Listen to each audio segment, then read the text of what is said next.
in Israel. But today you ask us to talk about the bilingualism, and I think that the Canadian model is very important, and we can learn very much from your experience. The legal situation in Israel, that in the moment that Israel was established in 1948, immediately the Israeli government and the Israeli parliament adapted all or many of the laws that was in the Mandate. And in the Mandate, the British Mandate in historic Palestine. And in historic Palestine was the English language, the Arabic language, and the Hebrew language. That three languages were official in that time. But after the establishment of the Israeli state in 1948, they adapted the law, and they decided to have the Arabic and the Hebrew as official languages and not the English language. And after that, the Supreme Court emphasized the importance of the Arabic language in many Supreme Court decisions. But there is a huge gap between the laws and the Supreme Court decisions and the reality. That means if we can go to the hospitals, to the courts, to the railway, to the public space in Israel, we will not find the Arabic language as present. We also have many suggestions from Knesset members or from ministers in the government that they don't want to have the Arabic language as official language in Israel. Even the Israeli Democracy Institute, when they started to prepare their suggestion for a new constitution for Israel, and you know that in Israel there is no constitution, there is a basic laws, and the Israeli Democracy Institute prepared a suggestion for a new constitution for Israel. They decided not to have, and this institution is considered as a liberal, as a democratic institution, not to have the Arabic language as official language, but as a secondary language and not equal to the Hebrew language. Also, if we look to the public opinion, 3 or 4 years ago was a survey in Haifa University, and 50% of the Jewish population in Israel said that they feel fear when they hear and listen to the Arabic language in the public sphere, in the public space. And this is very dangerous. We also there is a difference between the education system in the Arab society and in the Jewish society. The Arab pupils, we and myself as example, we started to learn Hebrew from the third class, from third grade, and we started to learn English from the fourth grade.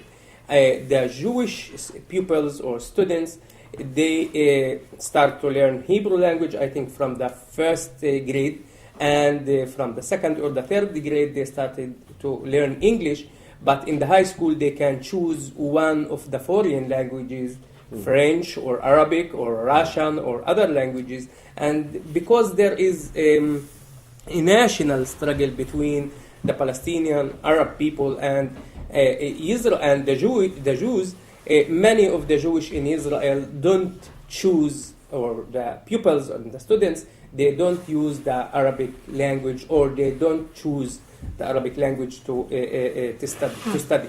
The best people who know the Arabic language in Israel, those are the people who deal with security.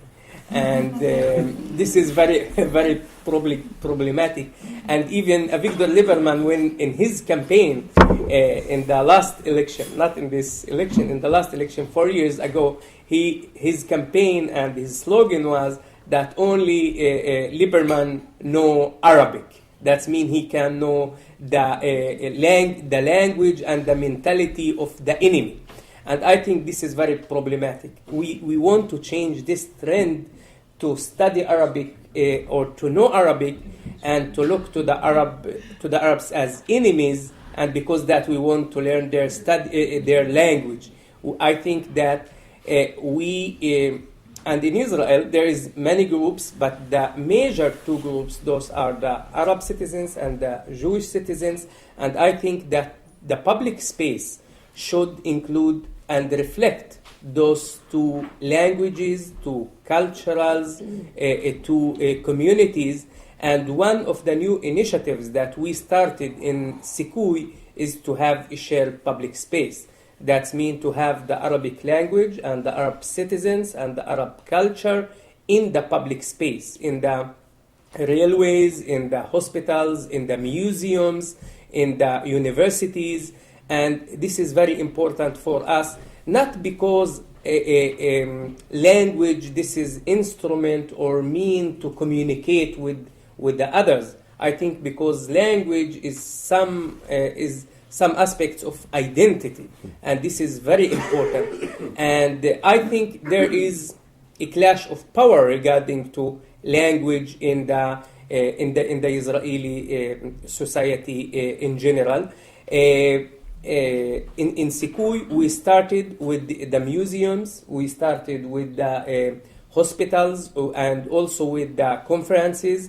We check in the old conferences now that published every weekly, that if they invited Arab speakers to different issues, not just to talk about the Arab citizens, to talk also about different issues, about physician, chemistry, about medicine, about health, about different issues, that this is very important to us. Other example, this is the minister for the transportation minister, Israel Katz, that when he was appointed to be the minister for transportation, he decided not to have the Arabic language in the signs.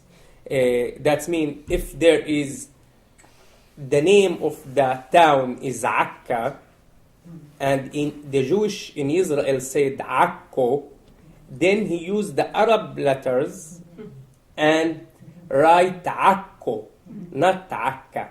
That means not to have the right way how to spell the name. And I think this is part of the national conflict between the two.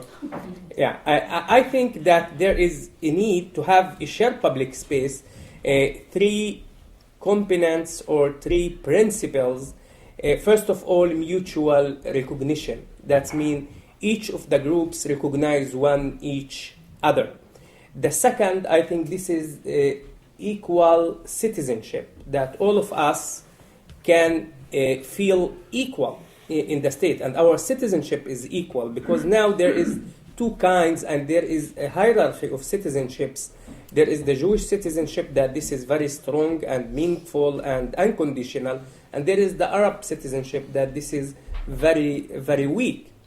And to have shared public space, there is a need to have equal citizenship. The third component or principle that I think can ensure a shared public space, this is to allocate the material and the symbolic resources equally, or even by just or fair way.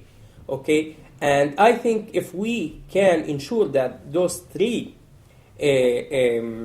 elements or principles implemented, and the language is also symbolic and material, I think that we can ensure that we will have a better future, and we can overcome the current situation, that it is very tough and problematic and tense.